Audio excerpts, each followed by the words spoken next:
Hello everyone, my name is Purti Anand. Welcome to my YouTube channel the parenting guide. अगर अभी तक आपने मेरे चैनल को सब्सक्राइब नहीं किया है तो प्लीज़ उसे सब्सक्राइब कर दीजिए। और आज का जो हमारा टॉपिक रहेगा वो है tips to reduce aggression in children.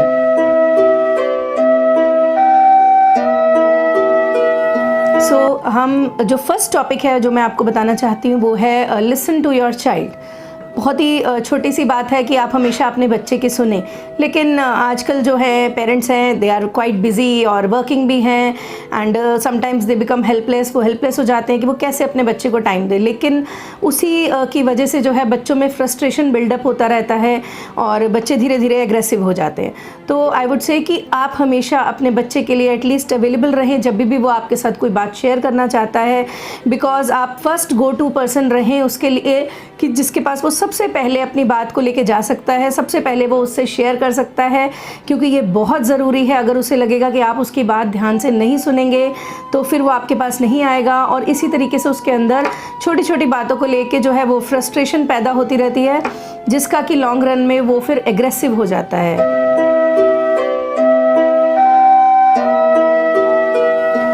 Point में जैसे कि मैंने आपको बताया कि आपको अपने बच्चों को सुनना चाहिए, उनकी बात सुननी चाहिए।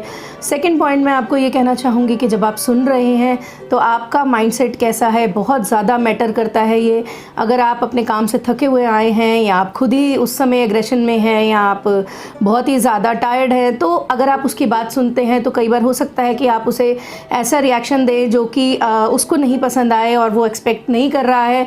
तो मैं ये कहूँगी हमेशा listen to your child calmly with a very positive mindset. चाहे वो उसकी कोई पॉजिटिव चीज़ है या नेगेटिव चीज़ वो आपके साथ शेयर कर रहा है, but you need to be patient, you need to be calm at that time, because वो टाइम एक बहुत ही इंपॉर्टेंट टाइम माना जाता है। क्योंकि जब हम अपनी एग्रेशन, अपना गुस्सा अगर उस टाइम अपने बच्चे पे निकालते हैं जब वो कुछ शेयर कर रहा है, तो वहीं से वो अप्रोच स्टार्ट हो जाती है, उसकी नेगेटिव अप्रोच एक स्टार्ट हो जाती है, उसके अंदर एग्रेशन घर करने लगता है। उसे लगता है कि कोई उसे समझ नहीं रहा है, क्योंकि बच्चा उस समय डिसीजन सही नहीं ले सकता, क्योंकि उसकी एज ऐसी है कि वो ही और she can not be always right.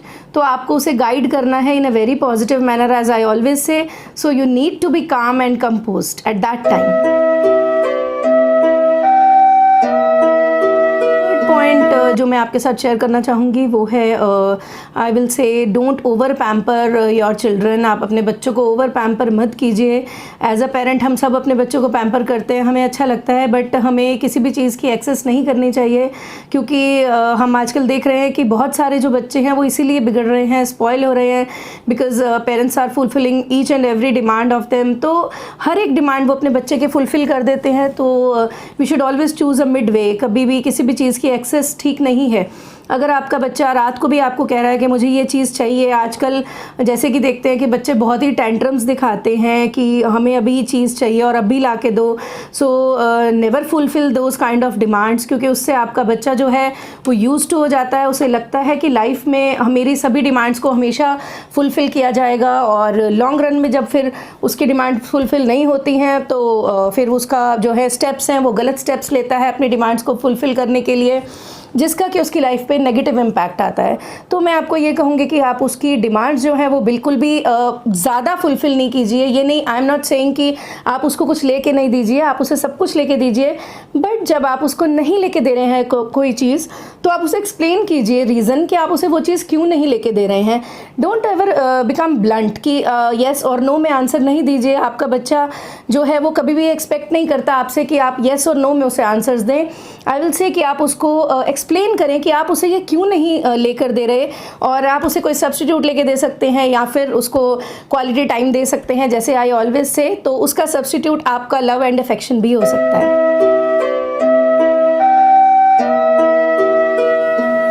Point जो हमारा रहेगा वो है एनकरेजमेंट, मोटिवेशन, एप्रिसिएशन।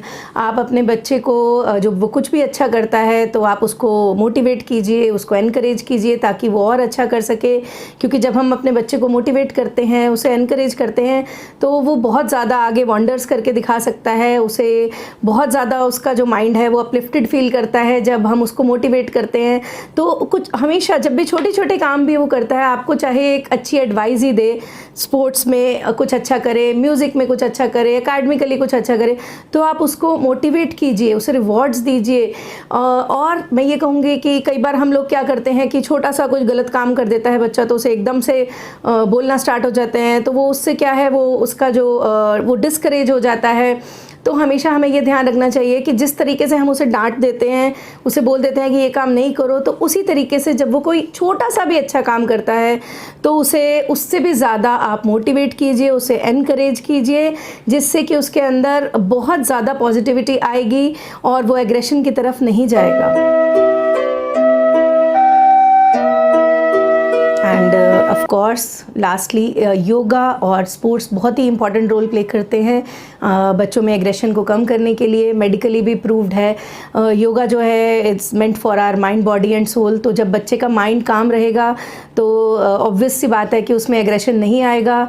उसका एक योगा का रूटीन होना चाहिए, पर्टिकुलरली वो डे में किसी भी टाइम पे कर सकता है। जैसे कि बच्चे स्कूल जाते हैं तो इतना कई बार नहीं टाइम सेट हो पाता, तो किसी भी टाइम पे दिन में आप उन्हें बोलिए कि हाफ एन आवर योगा करें एटलीस्ट, या फिर 15 मिनट्स प्राणायाम ही करें। तो उससे क्या होगा, इतनी जल्दी एग्रेशन उनमें नहीं आएगा, माइंड बहुत जल्दी काम होता रहेगा। एंड उसके बाद स्पोर्ट्स हैं, different types of sports are there, जिससे कि बच्चों की जो एनर्जी है, मैंने अपने पहले वाले वीडियोस में भी आपको बताया है, वो चैनलाइज हो जाती है, तो बच्चे जो हैं वो एग्रेशन की तरफ नहीं जाते। And thank you everyone. मुझे लगता है कि आपको मेरी एडवाइस पसंद आई होगी, मेरे सजेशंस अच्छे लगे होंगे। तो आपने अगर मेरे चैनल को सब्सक्राइब नहीं किया है तो कर दीजिए, मेरे वीडियोस को लाइक और शेयर करते रहिए, सो दैट मैं इस तरह के वीडियोस आपके साथ और शेयर करती रहूं। Thank you so much for watching.